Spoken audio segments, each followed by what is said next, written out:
আমি শেয়ার করতে চলেছি দুর্দান্ত স্বাদের মালাই চপের রেসিপি। তো তার জন্য আমি এখানে নিয়েছি 1 কেজি দুধের ছানা, যেটা আমি প্রথমে কাটিয়ে রেখে, আর একটা বলে আমি নিয়েছিলাম 1 টেবিল স্পুন সুজি, 1 টেবিল স্পুন চিনি, 1 টেবিল স্পুন মিল্ক পাউডার, আর 1/4 যে টেবিল স্পুনটা সেটার হাফ বেকিং পাউডার। তো সেটা দিয়ে আমি একটা ইনগ্রিডিয়েন্টস তৈরি করে মিক্সড করে ওটাকে আমি রেখে দিয়েছিলাম। তো তারপরে যে ছানার ডোটা আমি রেডি করছি, এটাতে আমি যখনই মালাই চপের আমি ডোটা তৈরি করব যাতে না ফেটে যায় সেরকমভাবে আমাদেরকে মালিশ দিতে হবে, খুবই সফটনেস, যেটা আমরা দেখলেই বুঝতে পারবো যে কখন দিতে হবে, আর মালিশ দেওয়া যাবে না।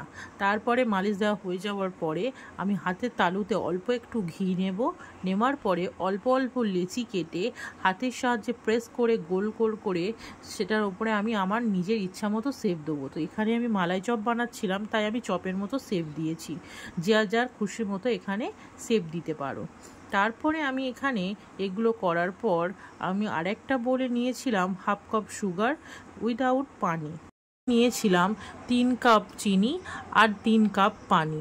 দুটোকে মিক্সড করে যখন দেখবো একদমই আর চিনি নেই, তখনই আমি যে ক্যারামেলটা করে রেখেছিলাম সেই ক্যারামেলটা ঢালবো, যাতে দেখতে অনেকটা সুন্দর আসে। কালারের জন্য আমি ক্যারামেলটা করেছিলাম, তোমরা যদি চাও ক্যারামেল না দিয়েও করতে পারো, তাতে কোনো স্বাদের চেঞ্জ আসবে না।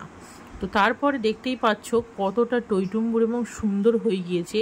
এইটাকে নিয়ে আমি 3 থেকে 4 ঘন্টা এমনি নর্মাল টেম্পারেচারে রেখে দিয়েছিলাম। পাশে আমি তৈরি করেছিলাম এই ক্ষীরটা। এই ক্ষীরের জন্য আমি নিয়েছিলাম 1/4 কাপ দুধ এবং 1 টেবিল স্পুন মিল্ক পাউডার। সেটাকে নিয়ে আস্তে আস্তে মিক্সড করে ছানতে একটা ক্ষীরের ডো হবে।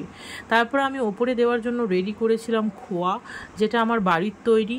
তারপরে 2-3 ঘন্টা পর দেখতেই পাচ্ছেন যে কত সুন্দর একটা ফুলে উঠেছে মিষ্টিটা।